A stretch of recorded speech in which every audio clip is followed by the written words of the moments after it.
Há poucos dias atrás eu estava no monte, e eu gravei uma palavra sobre o que sente o pai, o que está no coração do pai, o que ele sente. E hoje eu quero gravar uma palavra como filho, o que sente o filho, o que é o coração de um filho, né? E lá nos dois últimos versículos do livro de Malaquias, fala que nos últimos dias o Senhor converteria o coração dos pais aos filhos e o coração dos filhos aos pais, né? E então é tempo de converter de novo. E eu quero me converter meu coração aos meus pais, ao meu pai, primeiro ao meu pai biológico, que já faleceu de alguma forma, né? E converter o meu coração àqueles que eu considero meus pais espirituais, né? E só que eu também sou filho, né? E essa palavra conversão, converter, é uma palavra bastante forte, né? Se eu estou convertido a Jesus, você sabe o que significa isso, né? Eu me converti a Jesus, isso é forte demais, né? Agora eu sigo Jesus, né? Eu quero seguir Jesus, não sigo mais os meus passos, mas eu sigo os passos de Jesus, né? E de alguma forma isso vale para o filho que se converteu ao pai, né? Não vale para o pai que se converteu ao filho no sentido de seguir, porque é o filho que segue o pai, né? E então, enfim, eu quero como pai, né? Muitos pastores falam que eu sou pai deles, né? E eu tenho 4 filhos biológicos, eu tenho 3 genros e tenho uma nora, né? Então eu sei um pouco como isso funciona no aspecto biológico, né? Mas enfim, eu quero falar um pouco agora sobre o papel do filho, né? E quero falar como filho, né? Primeiro, como filho biológico. Meu pai se chamava Lindolfo Rodrigues dos Santos. O meu nome é José Rodrigues dos Santos, né? Então eu herdei o nome do meu pai. Eu tenho um DNA do meu pai, né? E eu aprendi muito com o meu pai biológico. Só que eu aprendi também com os erros dele, né? E quando eu vejo hoje meus filhos errando em algumas coisas, eles estão errando naquilo em que eu errei. Interessante isso, porque eles copiam também meus erros. Eles não copiam só aquilo que eu faço certo, né? A tendência deles é de copiar também os meus erros, né? E então, daí como pai eu preciso tomar muito cuidado na minha conduta como pai, né? Porque os meus filhos a tendência vão copiar minhas virtudes, se é que eu tenho alguma, né?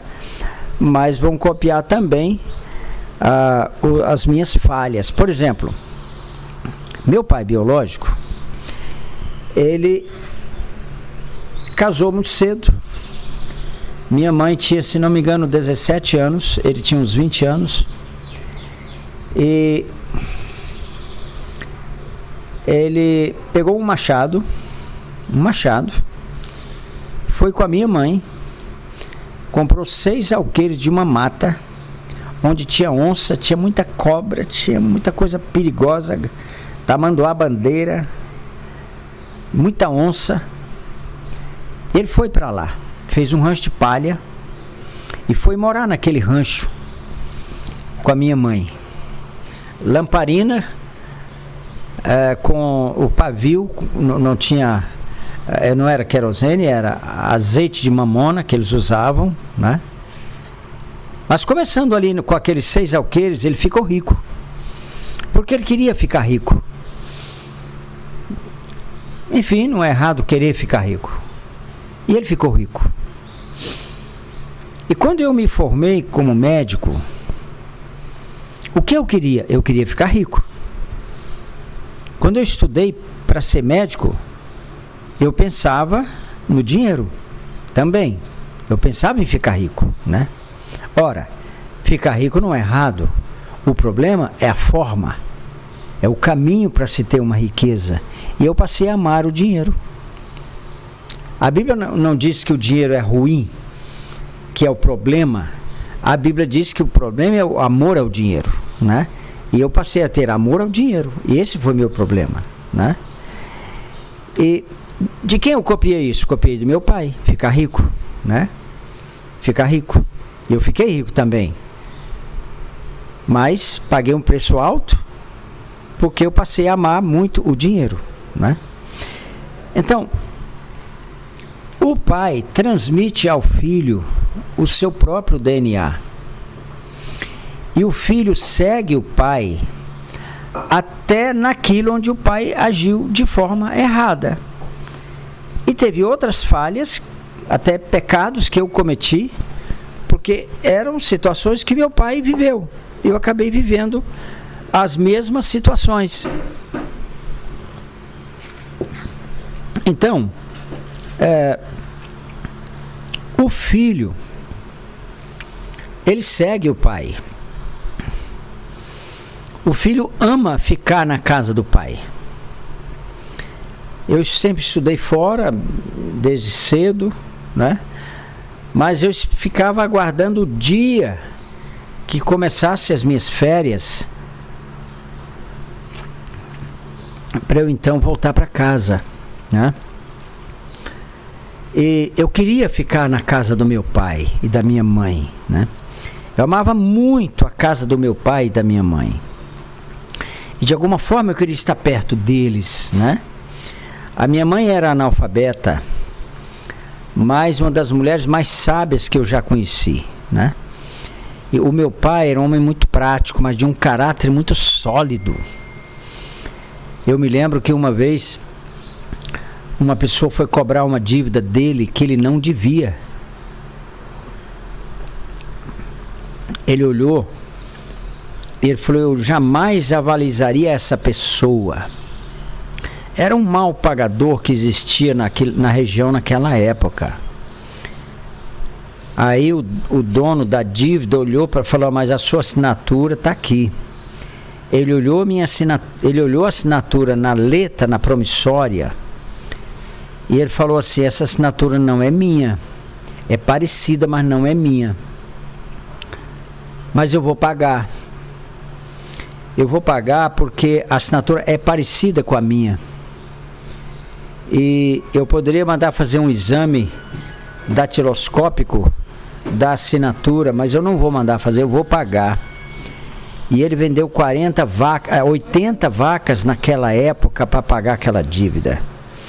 Então Deus me ensinou sobre caráter através do meu pai, né?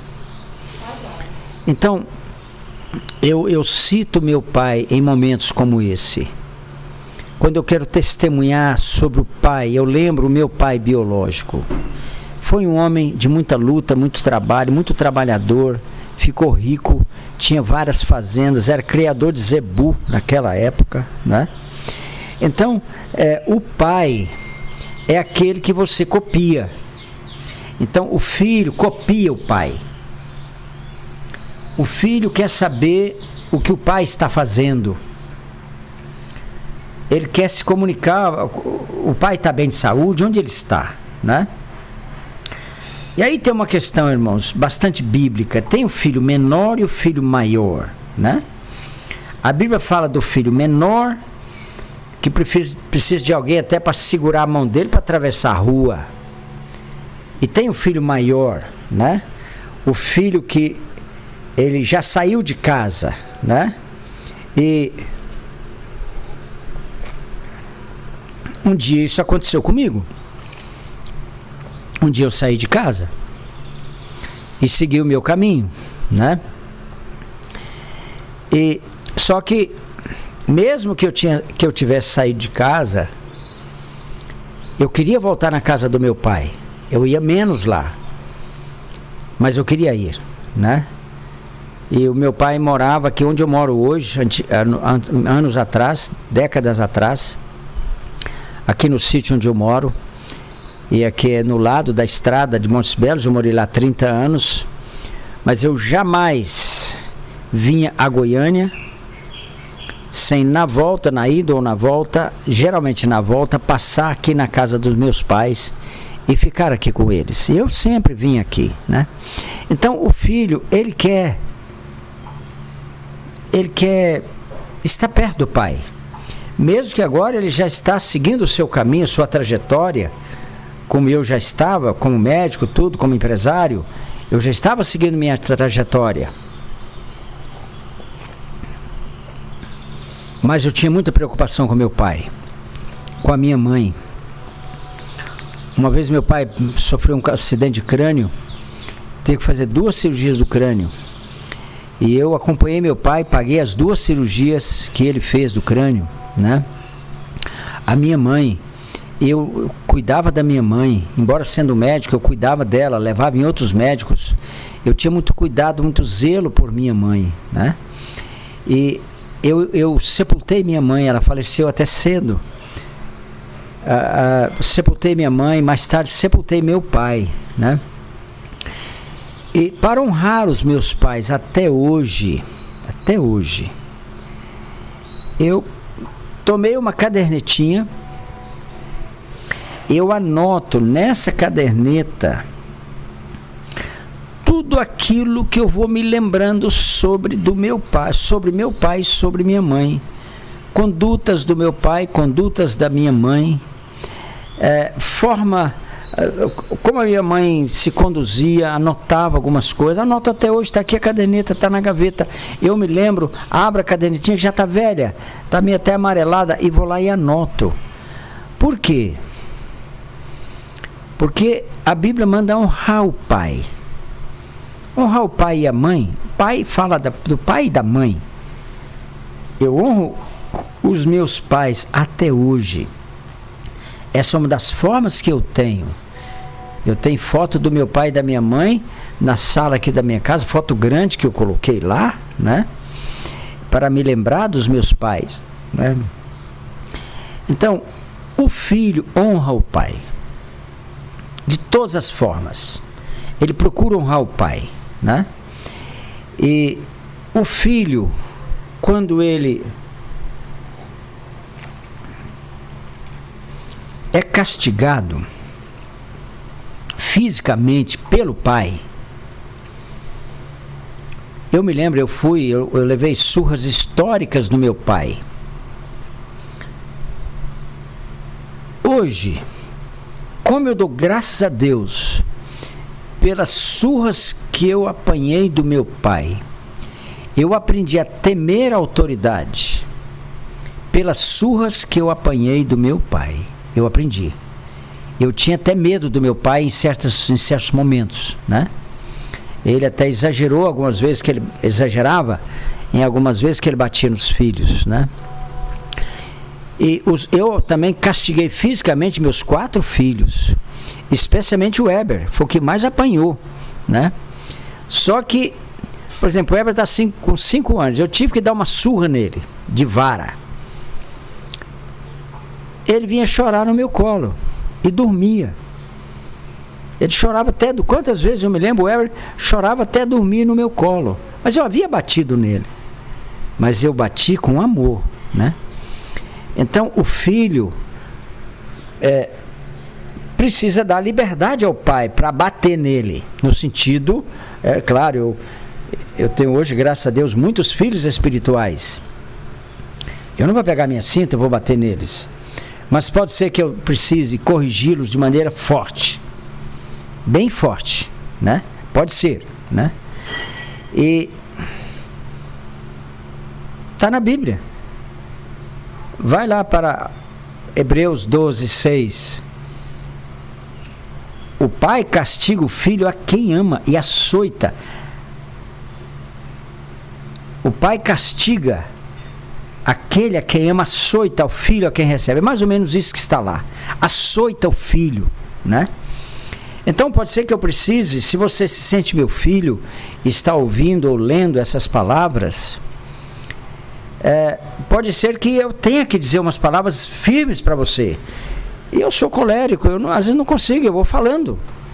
Eu tenho que sentir liberdade para falar tudo que eu penso para meus filhos espirituais, né? Agora, se você não é capaz de receber uma repreensão do seu pai,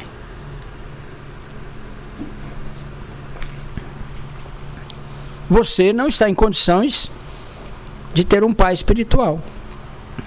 Você vai continuar órfão. E precisa haver uma conversão do filho ao pai. Entendeu? Precisa haver. Sem isso, a paternidade espiritual não funciona. Hoje, depois que eu me converti, eu fui elegendo meus pais. O primeiro pai que eu elegi como meu pai foi Sundar Singh, que foi missionário indiano no Tibete. Morreu em 1948, em janeiro. Foi arrebatado numa viagem que ele fez ao Tibete. Ele nunca mais apareceu. Mas ele foi um dos meus pais espirituais na área de missões. Outro foi Adoniran Judson, que naquela época evangelizou a Birmânia. O trabalho que ele fez na Birmânia, séculos atrás, permanece até hoje, né? Adoniran Judson, né? Livingstone. Enfim, eu fui buscando pais espirituais. E tendo nesses pais um exemplo para mim, né? Em 1977, um homem de Deus chamado José Boechat Pinto, ele ministrou escatologia na nossa pequena igreja lá em Montes Belos. Ele ministrou lá algumas vezes sobre escatologia. E ele se tornou o meu pai. O meu discipulador na área de escatologia. E eu busquei esse manto dele. Deus me deu um manto de escatologia que eu recebi desse homem de Deus, né? Ele tinha talvez a 4ª série do grupo escolar, era um fabricante de sabão em quadro, mas eu me tornei discípulo dele. Ele me tornou meu pai na área de escatologia. Agora, honre o seu pai espiritual. Comunique-se com ele. Vá à casa dele se você puder, ou telefona. Hoje tem WhatsApp e hoje tem celular, ficou fácil demais comunicar, né? Qual filho, escute isso agora, que não se comunicava com o pai? O filho mais velho da parábola do filho pródigo. Ele não conhecia isso. Ele não se comunicava com o pai. Quando o filho pródigo volta para casa, ele fica como? Ele fica revoltado. Ele se revolta com o pai. E ele fala assim que, pai, olha, eu trabalho para o senhor aqui há tantos anos, sem transgredir uma ordem tua. Ele não sabia comunicar com o pai, ele não conhecia a graça de estar perto do pai. Ele não sabia o que era experimentar essa graça, a importância de estar perto do pai. Ele não pede nada para o pai. O filho, se você tem um pai espiritual, é porque esse pai tem alguma coisa para ensinar para você. Senão ele não pode ser seu pai espiritual. Se ele não tiver nada para te ensinar, né? Ele não pode ser seu pai espiritual. Se ele não for um exemplo para você, ele não pode ser seu pai espiritual. Mas se ele for, você precisa relacionar com ele. Você pode ver, tem uma coisa muito importante nessa parábola. Entre as milhares que tem, de situações extremamente sérias e importantes na parábola do filho pródigo. Você pode ver que nessa parábola, quando termina a parábola, o filho mais velho, que não se comunicava com o pai, não sabia pedir as coisas para o pai, não conhecia a graça de Deus, ele fica fora da festa. Ele não entra para a festa, ele não veste o manto do príncipe, ele não põe o anel no dedo, ele não entra para aquele momento de grande alegria que é a festa que será a festa do casamento. Então preste atenção nisso. Qual é a sua conduta como filho, né? Então, nos últimos dias, o coração dos pais se converteriam aos seus filhos e o coração dos filhos aos seus pais. Deus os abençoe.